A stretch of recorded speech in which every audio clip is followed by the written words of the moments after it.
Okay, well, I think when I last left off, we had pretty much finished doing the main jet and the carburetor, and I was going to go ahead and put the carburetor back into the Automoto and then add the air filter system. So that's where I'm at right now. I have taken and put the exhaust back on because that has an effect on where I can place some of the hoses and the intakes that I'm going to do on the hoses for like the little catalytic converter unit. And I'm not sure that that's what it's called, but that's kind of what it looks like to me. And then also the breather tube from the probably the camshaft case. It looks like it kind of comes out of the top end of the head, so it's like a breather up there tube that I'm going to go ahead and hook up to the air intake as well. And where I'm at is basically looking at what I need to do to get the air intake there so that it doesn't interfere with the exhaust and the hoses don't interfere with the exhaust. And there is some process that needs to happen here in order to make all this work well and function for like a long time. You know, I'm not gonna, I don't want this to be just a quick job where you just throw it back in there and call it good. So let's take a look at that. So this is the air filter.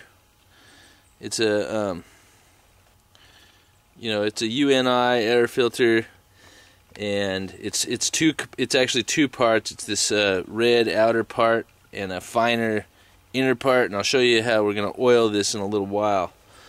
But what I want to do, this is our this is the velocity stack that's going to make the connection between the carburetor and the air filter. And so I'm going to slip this on here because my original plan was to just put this back in using an old hole in this frame here that was holding the old air box, and that hole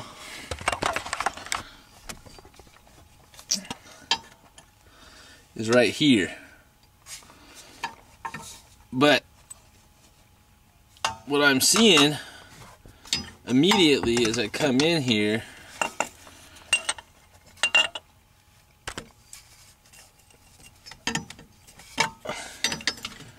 with this is, in doing that, that air filter is like touching the exhaust, and I don't want to do that. So what I'm going to do, using the same bar, I want to move this air filter over a little bit in the frame and kind of line it up, you know, with the carburetor more. Now the other thing I want to show you is that this velocity stack and the carburetor there, they're not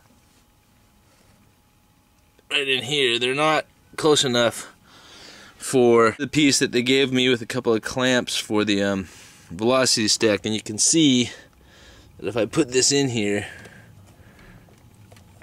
you know, it's nowhere near long enough to making that connection. So we're going to fix that as well. Right now I want to put this air filter right about where I think I'm going to put it to set it up.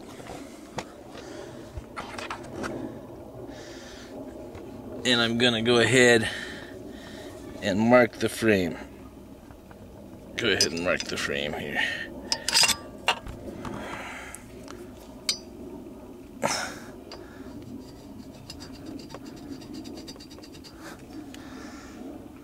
So now I have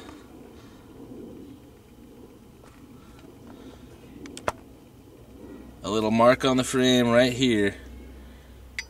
It's going to tell me I want to put the whole kind of center of the frame for my air filter, and that'll give me right where I want my air filter to be, as you can see there.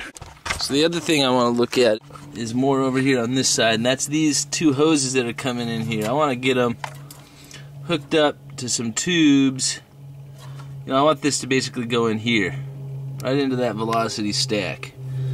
You know, one of them's a little longer than the other. They're both coming out about the same place. I'm going to probably go ahead and put one high maybe a little further back, and one low and a little further forward.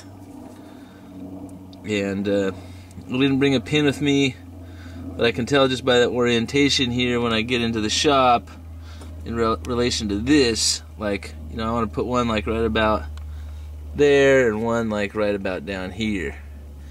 So what I did was went and got a tap system and a couple of pipes to do that.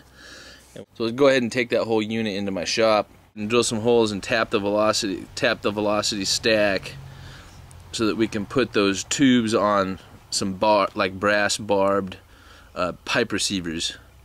And so what I'm going to do right now is go ahead and pull the frame back off, because it's going to be a pain to work on it underneath the body of the Automoto, and then we'll go into the shop and we'll start getting some of this stuff drilled out and assembled.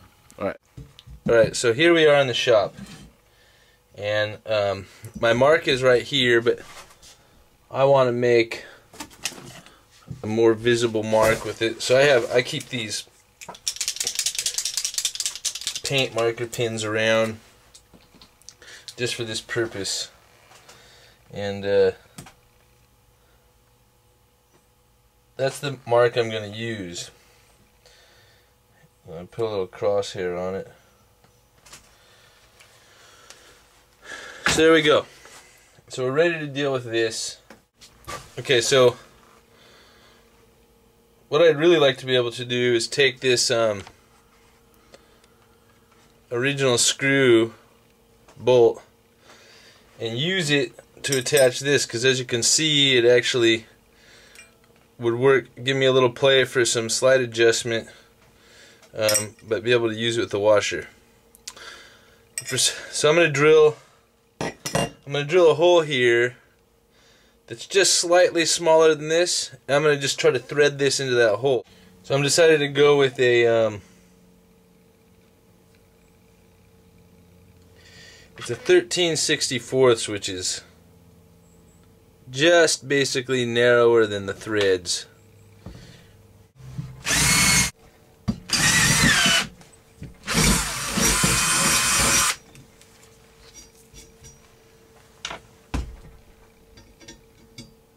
Oh, I think that's going to work beautifully.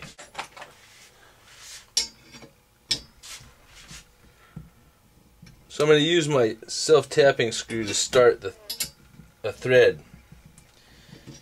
Pull that back out. This is essentially how an impact wrench works.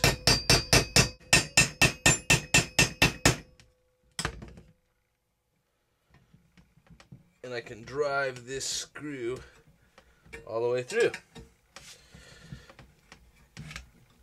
Bam! Just like that. So now I have my tapped hole. And that is, just so you know, that is a very, very generic, for lack of a better word, generic way of doing it. The best thing to do would be to actually get the proper size tap, which is this here.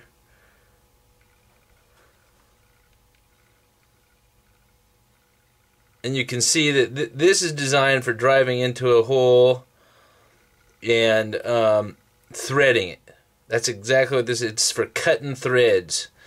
And so what I did was basically just use my bolt and old school method for tapping a hole, which works, but not, which works for doing the job, but not ideal.